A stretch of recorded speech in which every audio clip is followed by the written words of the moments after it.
Welcome to the Glenn Beck program. I'm just looking at my desk. There's a reason why this and this are on the desk today. And, of course, this great bill is wonderful. I've been saying for a while we need to get back to faith, hope, and charity. But I think I've been misunderstood because tonight we have to talk about cap and trade, Goldman Sachs, and immigration. Al Gore, faith. Faith will save the planet. Cass Sunstein, hope will regulate. And charity, Mr. Jim Wallace, he says don't follow the law. Excuse me? Forget social justice. What do you say we try equal justice for a change? Does anybody in this country remember what that is?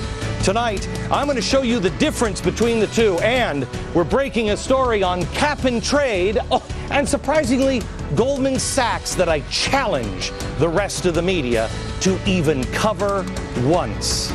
Come on, let's go.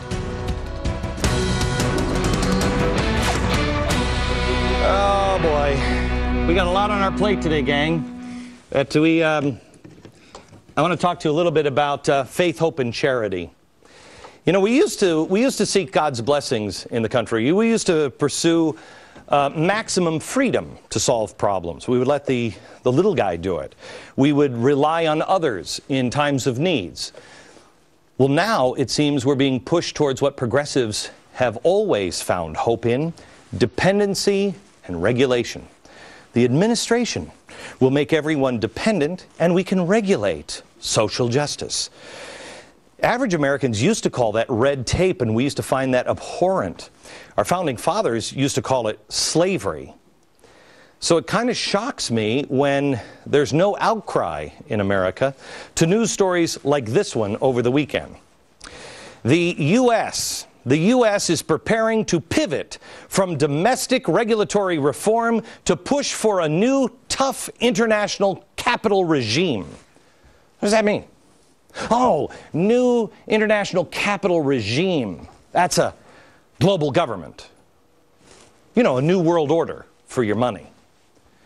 We're talking about the foundation of international financial regulations and global governing. What happens if I don't like that global government? How do I vote them out? Where all those taxes go? Who's getting that tax money? It's a trial balloon, gang, and I can't believe how quiet it is. I mean, when I was growing up, you were not that different.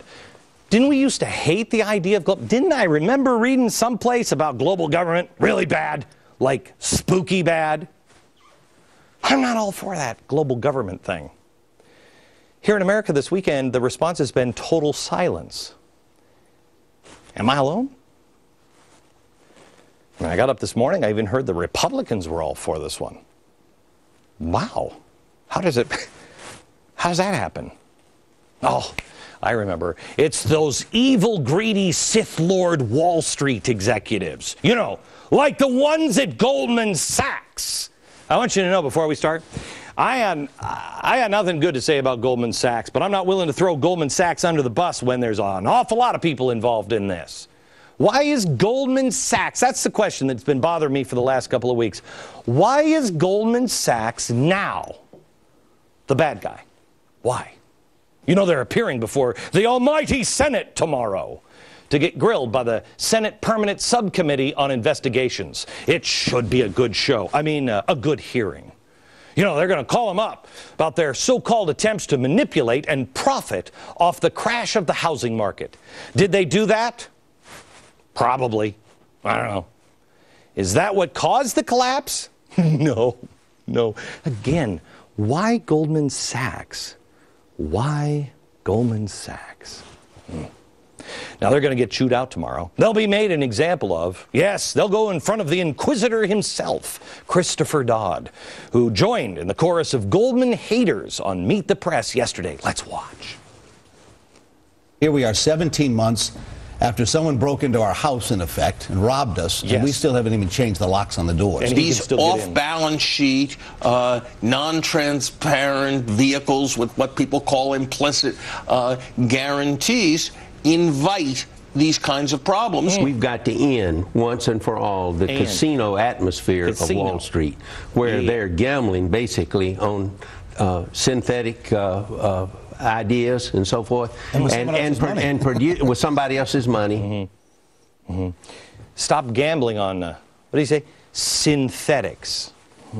So in other words, synthetics, what they did was they bundled all of our mortgages together, and then they put them up on an exchange and bet on them.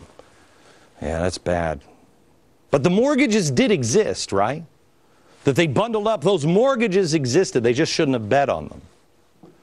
You remember that. You don't want to bundle things up, especially if they're synthetic, and then have people bet on them on an exchange.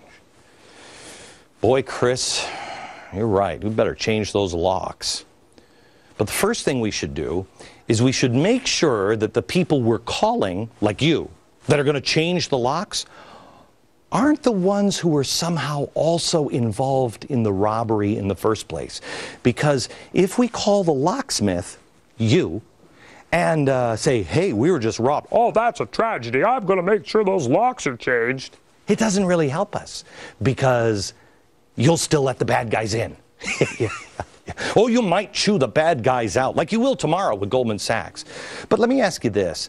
If Goldman is the root of all evil, remember, these are the guys, after all these months, our country almost collapsed. And these are the guys. We're finally seeing Goldman Sachs. If Goldman Sachs really are the bad guys, can I ask you a question?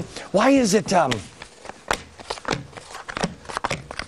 those people still work in the administration? See, they're all Goldman Sachs people.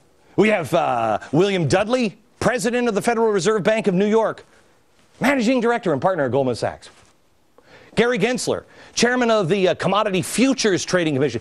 The Commodity Futures Commission. Spent 18 years at Goldman Sachs. Then, of course, there's Mark Peterson, chief of staff to Timothy Geithner, former lobbyist for Goldman Sachs. Philip Murphy, nominated for ambassador to Germany, former Goldman executive. And Diana Farrell, deputy director of the National Economic Council, formerly with Goldman Sachs. Oh, no. Emil Michael, White House fellow, former investment banker, Goldman Sachs. Now, that's just a few.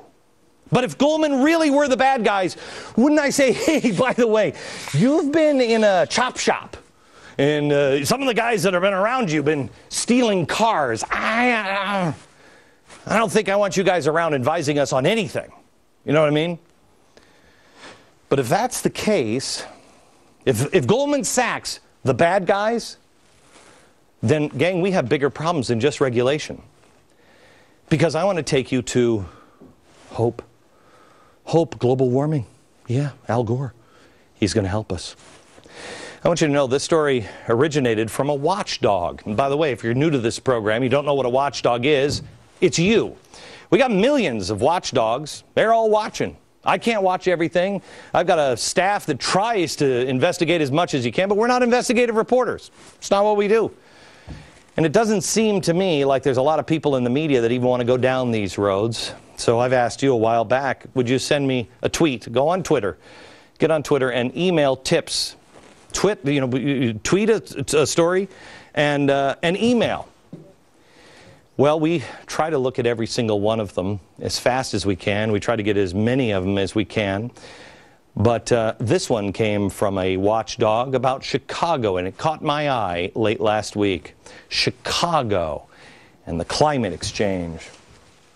In case you don't know what the climate exchange is, CCX, Chicago Climate Exchange, you didn't even know it existed. It does.